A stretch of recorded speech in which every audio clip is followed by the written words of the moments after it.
So why then did Iblis refuse to submit to Adam alayhi salam? Of course, the construction of the sentence is also meant to teach methodology. If you are a schoolboy, and you know, we all schoolboys sometimes. I was a schoolboy once. And you say, but wait a minute, but the command was given to the angels. And all submitted, accepted. So logically, he had to be an angel. Schoolboy. Because you take the verse in isolation.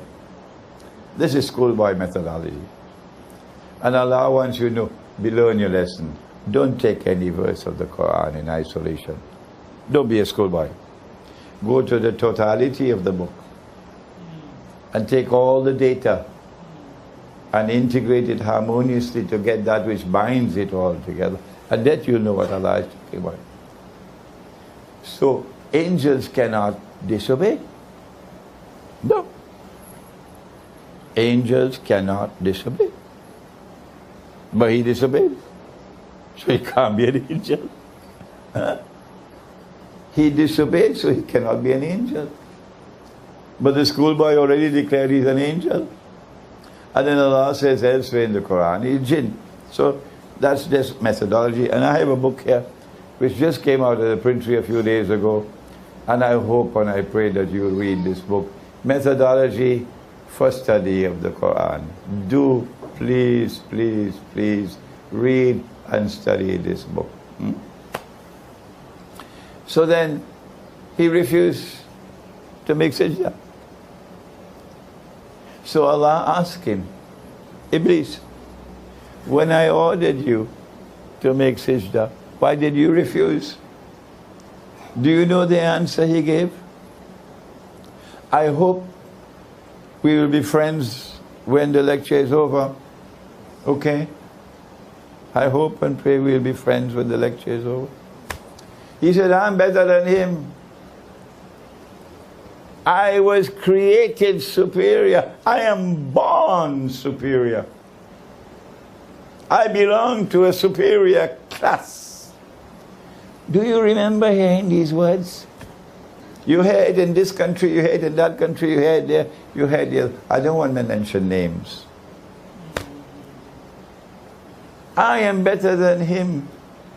You created me from fire, you created him from clay. I don't know what the Arab was created from. I don't know what the Malay was created from. I don't know what the Chinese were created from.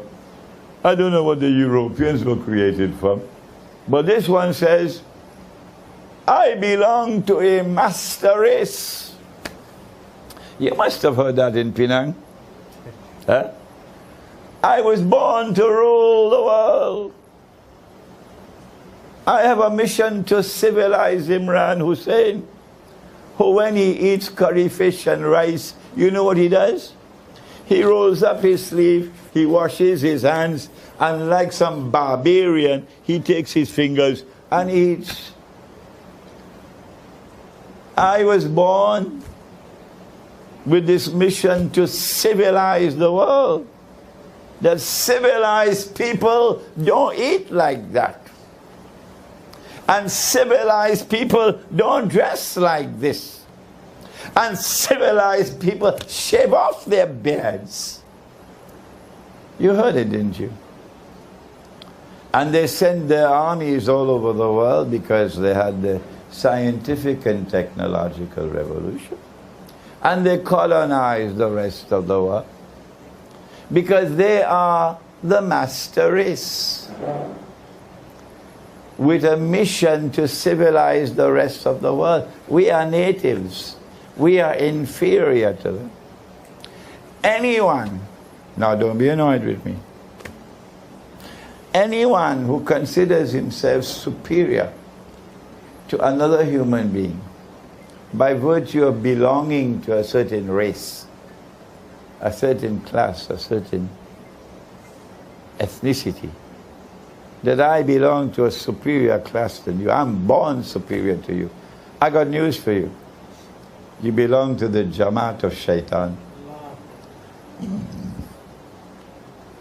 And there's, in English it's called a stench, a bad smell. A stench. In Urdu, in Farsi is badbu. In Malay?